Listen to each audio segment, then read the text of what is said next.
दोस्तों, Lex Consilium foundation की तरफ से बात करते हुए प्लेलिस्ट कैरियर्स इन लॉ में आपसे बात करते हुए मुझे बहुत खुशी है। आप सब कानून के विद्यार्थी हैं जो जल्दी अपने टर्म्स के मुताबिक डिग्री प्राप्त करेंगे। हो सकता है आप में से कुछ अभी हाल में ही लॉ ग्रेजुएट हुए हैं। तो यदि आप सैलरीड जॉब चाहते हैं जिसमें कि आपको प्रति माह निर्धारित वेतन मिले, तो उस संबंध में बात करते हुए आज मैं आपको बताऊंगा जीवन बीमा निगम या जीवन बीमा में लीगल ऑफिसर की पोस्ट के लिए। तो आपको पता है, आपने नाम सुना होगा जीवन बीमा निगम या life insurance corporation of India, जो कि एक पब्लिक सेक्टर अंडरटेकिंग है और इसके अतिरिक्त प्राइवेट कंपनीज भी हैं। उन सब में लॉ ऑफिसर्स की ज़रूरत होती है। तो इसके लिए वहाँ पर जो एडमिनिस्ट्रेटिव ऑफिसर की पोस्ट होती है, कुछ सामान्य उसमें पोस्ट होती हैं और कुछ लॉ ऑफिसर्स की होती हैं। तो उनके लिए एक परीक्षा आयोजित की जाती है जो कि असिस्टेंट एडमिनिस्ट्रेटिव ऑफिसर के पद के लिए होती है, जिसमें जैसा मैंने बताया लॉ ग्रेजुएट्स के लिए कुछ विशेष रूप से स्थान नियुक्त होते हैं। इसमें आयु सीमा 21 से 30 वर्ष की होती है, लेकिन इस एज लिमिट में जो स्पेसिफाइड कैटेगरीज हैं जैसे कि schedule caste, scheduled tribes, OBC, economic weaker section या विकलांग, डिसेबल्ड कैटेगरी में जो हैं, और फौज के शॉर्ट सर्विस कमीशन ऑफिसर्स, इन सब के लिए इनको एज में कुछ रिलैक्सेशन, कुछ छूट भी दी जाती है, जो कि आप इसके बारे में वेबसाइट पर इंफॉर्मेशन देख सकते हैं। ये छूट 5 से 10 वर्ष के लिए होती है। ये पोस्ट कम है। उदाहरण के लिए 2021 में पूरे देश में केवल 40 पोस्ट थी। तो इसके लिए यदि आप इच्छुक हैं तो जल्दी से जल्दी आपको जानकारी हासिल करके इसके लिए तैयारी करनी चाहिए, सेल्फ स्टडी करनी चाहिए। और जहाँ पर आप लॉ कॉलेज में हैं उसके नज़दीक यदि कोई कोचिंग दी जा रही है तो उस कोचिंग का भी आप लाभ उठा सकते हैं। और जैसा कि मैंने बताया कि पोस्ट कम है, जैसे कि उस वर्ष में 21 में 40 पोस्ट थी और उस 40 में केवल 16 पोस्ट जनरल कैटेगरी के लिए थी, बाकी सब आरक्षित वर्ग के लिए थी।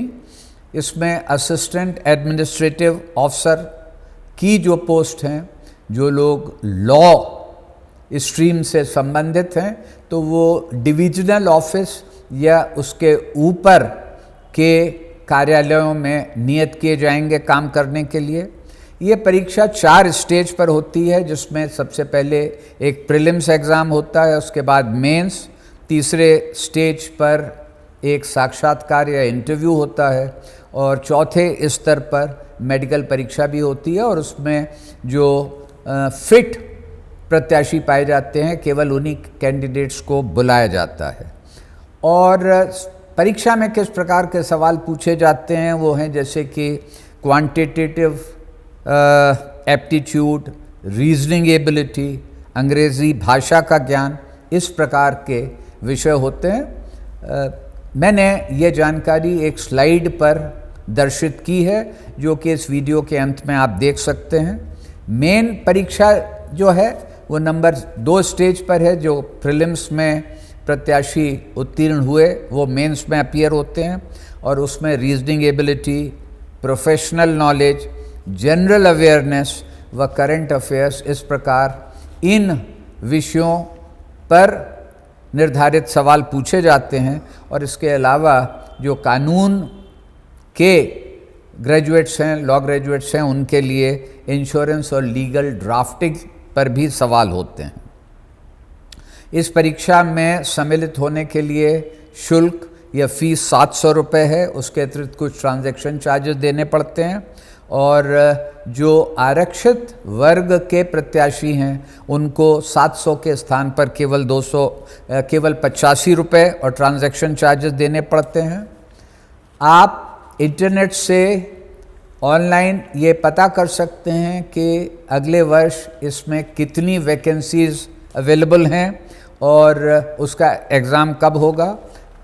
अमूमन इसकी परीक्षा प्रतिवर्ष फरवरी के महीने में होती है। पहले आप अपना एडमिट कार्ड डाउनलोड कर लें और उसी महीने में परीक्षा के बाद प्रीलिम्स के नतीजे मार्च में आते हैं।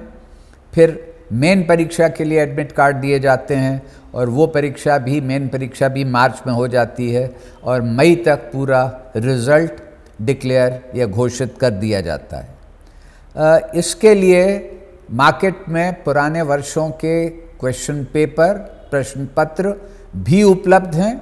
आप उनको भी हासिल करके ये तसल्ली कर सकते हैं कि इसमें किस प्रकार के सवाल पूछे जाएंगे। जीवन बीमा निगम या life insurance corporation of India में जो कैंडिडेट्स कामयाब हो जाते हैं उनको उनकी पोस्टिंग के बाद रेगुलर ग्रेड में उनको वेतन दिया जाता है, जिसमें बेसिक वेतन और विभिन्न प्रकार के भत्ते भी शामिल हैं। मेरा आपको ये सुझाव होगा कि यदि आप इंश्योरेंस में, लाइफ इंश्योरेंस में करियर बनाना चाहते हैं तो शुरू से उसके अनुरूप ही आप इंटर्नशिप करें। कहाँ पर किस अवधि की इंटर्नशिप आपके लिए लाभप्रद होगी जिससे आप फ़ायदा उठाएंगे, इसके लिए भी आपकी मदद के लिए मैंने एक स्लाइड बनाई है जो कि आप वीडियो के में देख सकते हैं। मैं आपसे ये भी कहना चाहता हूँ कि ध्यान रखें कि यहाँ पर पोस्ट बहुत कम है, तो इसलिए पूरे देश से कुछ विद्यार्थी ही इसमें कामयाब हो सकते हैं, सबके लिए स्थान नहीं है। लेकिन आपको निराश होने की ज़रूरत नहीं है। यदि आपने लाइफ इंश्योरेंस में जॉब के लिए इंटर्नशिप की है और परीक्षा की तैयारी की है और यदि किसी कारणवश सीमित पोस्ट होने से आप इसमें नहीं आ सकते तो आप डिसअपॉइंट मत होइए। आप इसमें इंश्योरेंस विषयक प्रैक्टिस कर सकते हैं। दूसरी चीज़, बहुत सारी प्राइवेट कंपनीज़ में जैसे कि HDFC, टाटा, बिरला सन लाइफ, इस प्रकार प्राइवेट जो लाइफ कवर देती हैं उन कंपनीज़ में ट्राई कर सकते हैं। और जो बिल्कुल प्राइवेट कंपनीज़ और फॉरेन कंपनीज़ हैं उनमें भी यदि आपकी जानकारी ठीक है और आप एक अच्छे कैंडिडेट हैं जो कि अलर्ट है और जानकार है, तो वहाँ पर भी आप जॉब के लिए ट्राई कर सकते हैं। तो ये इस जॉब के लिए तैयारी आपके लिए हर रूप से विन विन सिचुएशन है। तैयारी करने के बाद आप कामयाब होंगे, इसके चांसेस हैं। और यदि किसी कारणवश आप एग्जामिनेशन में मेरिट लिस्ट में नहीं पहुंच सकते तो तब भी आप अन्य प्राइवेट कंपनीज़ में जो इंश्योरेंस प्रोवाइडर्स हैं, इंश्योरेंस ओम्बड्समैन में, वहाँ पर कोशिश कर सकते हैं। फॉरेन कंपनीज़ जो इंडिया में हैं उनमें कोशिश कर सकते हैं।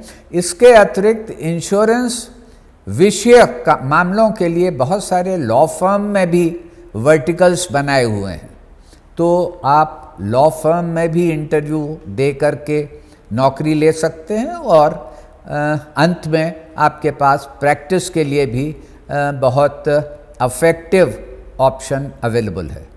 अतः साथियों, मैं आपसे कहना चाहता हूं अंत में कि यदि आप पेड जॉब में इंटरेस्टेड हैं तो इंश्योरेंस के ऑप्शन पर अवश्य ध्यान दें। ये जानकारी जो आपको इस वीडियो से मिलेगी और इससे लगी हुई स्लाइड्स के ऊपर, ये आपके लिए हेल्पफुल साबित होगी और मेरी शुभकामनाएं आपके साथ हैं कि इसमें आप एक अच्छा करियर बना सकें। धन्यवाद।